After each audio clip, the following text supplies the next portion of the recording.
മാം എങ്ങനെയുണ്ട് ഔസേപ്പിൻ്റെ വസിയത്ത്?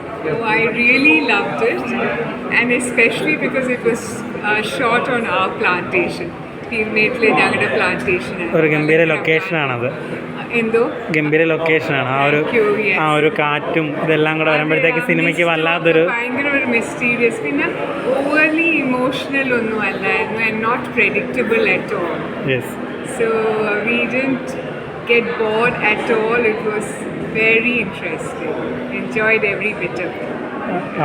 സിനിമയ്ക്ക് ആ ഒരു ലൊക്കേഷന് ഭയങ്കര ഇമ്പോർട്ടൻ്റ് ഉള്ളൊരു ലൊക്കേഷനാണ്. I should think so. പിന്നെ പഴയ രീതിയിലും പിന്നെ അപ്പൻ ഭയങ്കര നല്ല റോളായിരുന്നു. He really emoted very well. Every one of them, including the youngest, I think Roy, was very good with his roles. Yes. മാമിൻ്റെ പ്ലാന്റേഷൻ ആണോ അത്?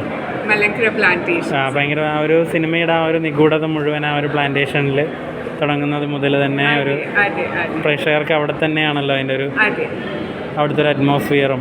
പിന്നെ സിനിമ ടോട്ടലി എങ്ങനെ തോന്നി? അതിൻ്റെ കണ്ടൻറ്റും പിന്നെ സ്ക്രിപ്റ്റ് ഡയറക്ഷൻ വൈസ് എങ്ങനെയാണ്?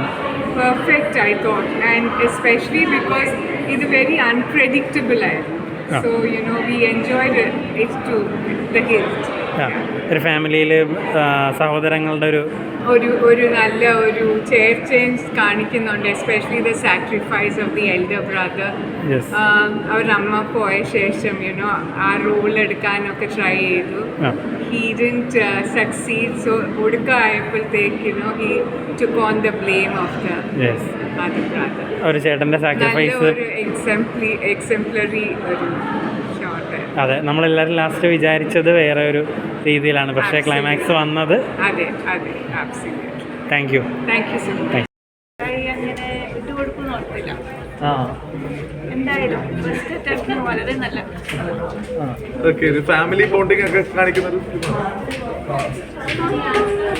അതെനിക്ക് കുറച്ച് സ്ലോ ആയിട്ട് തോന്നി ഒരു കേരള ഫാമിലി. ബട്ട് പൊതുവെ എനിക്ക് തോന്നുന്ന ഒരു നല്ല ഒരു മെച്യൂരിറ്റി ഉണ്ടായിരുന്നു. കണ്ടിറങ്ങുമ്പോൾ മനസ്സ് നിറഞ്ഞിറങ്ങാൻ പറ്റുന്ന അങ്ങനെ ഒരു സിനിമയാണ്. ഫുൾ ടൈം വിഷമമായിരുന്നു, അതുകൊണ്ട് ശാന്തമാക്കി തന്നു.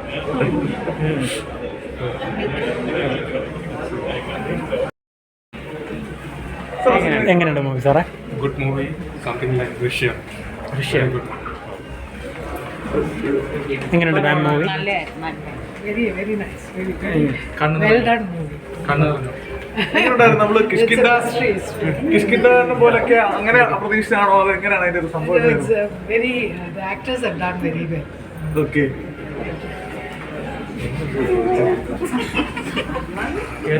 എങ്ങനെയുണ്ട് മൂവി? Nice story. എന്ത് ടൈപ്പ് ഓഫ് എങ്ങനെയുണ്ട് മൂവി? എങ്ങനെയുണ്ട്? എങ്ങനെയുണ്ട്? നല്ല എങ്ങനെയുണ്ട് ഔസേപ്പ്? എങ്ങനെയുണ്ട് മൂവി? ഗംഭീര പെർഫോമൻസ് ആട്ടോ. ഈ പടത്തിലും നല്ല എല്ലാ പടത്തിലും തകർപ്പൻ പെർഫോമൻസ് ആണ്. ആ ഒരു പ്രത്യേക ഒരു അച്ചായം കഥാപാത്രം എല്ലാം തകർക്കുന്നുണ്ട്. എന്താണ് ഔസേപ്പിൻ്റെ വസിയത്ത് കണ്ടതിന് ശേഷമുള്ളത്? ഔസേപ്പിൻ്റെ വസിയത്ത് നല്ലൊരു ഫാമിലി ഡ്രാമയാണ്. റിവ്യൂ കണ്ട എല്ലാവർക്കും അതിയായിട്ട് ഇഷ്ടപ്പെട്ടു എന്ന് പറഞ്ഞാൽ സന്തോഷം.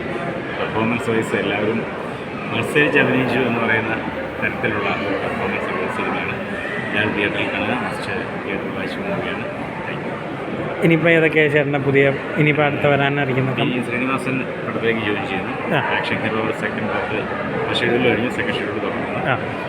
ഒരു ആഭ്യന്തര കുറ്റവാളി അടുത്ത റിലീസ്, റീച്ചിൽ ഇങ്ങനെ കുറേ റിലീസുകൾ. ഓക്കെ, എല്ലാം തകർക്കട്ടെ. ഔസേപ്പിൻ്റെ വസിയത്ത് എല്ലാവരും തിയേറ്ററിൽ വന്ന് കാണാൻ ശ്രമിക്കുക. സ്ലോ ബേസിലുള്ളൊരു പടമാണ്, പക്ഷെ നല്ലൊരു ഫാമിലി ഡ്രാമയാണ്. ഷാജു ചേട്ടനും ദിലീഷ് ചേട്ടനും ഭയങ്കര ഇൻറ്റൻസ് ആയിട്ടുള്ള ആക്ടിങ് അങ്ങനെയുള്ളൊരു സിനിമയാണ്. എല്ലാവരും തിയേറ്ററിൽ വന്ന് കാണാൻ നോക്കുക. നിരാശപ്പെട്ടില്ല എന്ന് കുറച്ച് വിശ്വസിക്കും.